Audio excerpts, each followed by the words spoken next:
everybody, it's Maggie Mulhern. We are here at the YouTube studios in New York City. I am here with my new buddy, London Carr, who's an aspiring makeup artist. And we're here for New York Fashion Week, and she's going backstage to watch on the shows. But London and I were chatting about highlighters. She says, you were telling me that this is one of the biggest problems that people have, that they don't apply it properly. So I said, London, would you share with the modern audience how to do it properly? So we asked Becky, our model Becky, to come in, and she has volunteered many times. We're always dragging Becky into duty. So let's start with what you like to use as a highlighter. I prefer powders over cream because sometimes creams can take off your foundation under, and that's not a good look when you have patchiness everywhere. So I have the Anastasia Beverly Hills Nicole Guerrero palette, and it comes with a bunch of different shades for different skin tones. So you could also use it with someone with a darker complexion and a lighter complexion. I love it. This is like a really used and loved palette. Yeah, I've used it a lot, and I can use it on my collarbones, on my shoulders, and use all different shades for each spot. So it comes in handy. Yeah, having a bunch of different shades is really useful. Okay, so these brushes that you use, tell us about how you choose these brushes. So this is an Anastasia brush. It doesn't have a number on it, but they're the only highlight brush they have. So you can get it right next to the palettes.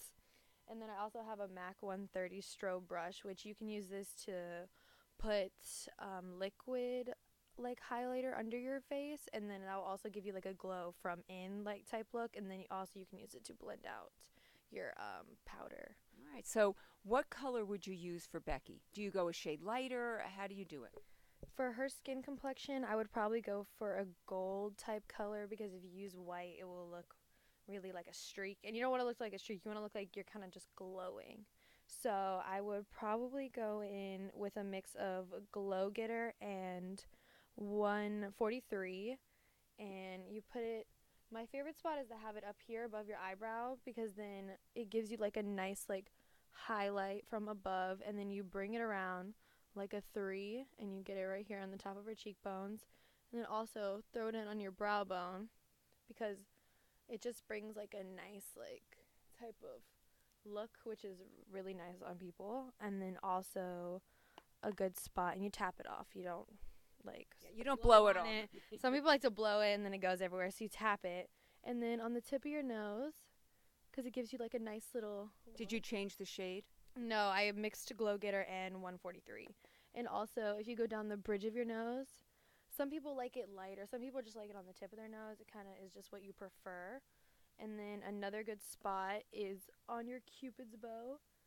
And you wouldn't usually see that. You usually put lip gloss over it on top so you won't have like just a mess of highlight. And then a good spot also is under on your chin, and it just is like the key points of your face that need highlight. So you just go on the 3 right here, and on your brow bone, your nose, Cupid's bow, and your chin. Oh, London, that's so great. And then the other thing we were talking about for the not young face, what should you avoid doing? When you're on somebody who is older, you don't want to get it up here in their eyes because it will get stuck in their bags or whatever they have. We call them crow's feet. Crow's feet. You don't want to get stuck in their crow's feet. So you would put it lower, but on Becky you don't because she's younger, so you would put it up here. But for someone older, you would put it a little bit lower so it doesn't get stuck in your crow's feet. All right, this is great. One last question. What is the biggest mistake most people do when using highlighter? The biggest mistake is people think you need to drag it all the way on your cheeks, and then that makes you look like you're dirty and your highlight doesn't look good. So just keep it at the high points of your face, and that will give you the best look and the best glow from within. Oh, that's such great information. How do we follow you? You can follow me at London Blair. And then Becky, thank you so much. How do we follow Becky? At Becky Jade08. And you can follow me at, I forget, Modern Maggie 1, I think, but I'm the worst. And follow us at Modern Salon. London, you were great. Thank you so much. That was your first tutorial, right? Yes. Yeah. Oh, that was great. You nailed it. Thank you so for much. having me. All right, thanks. Bye.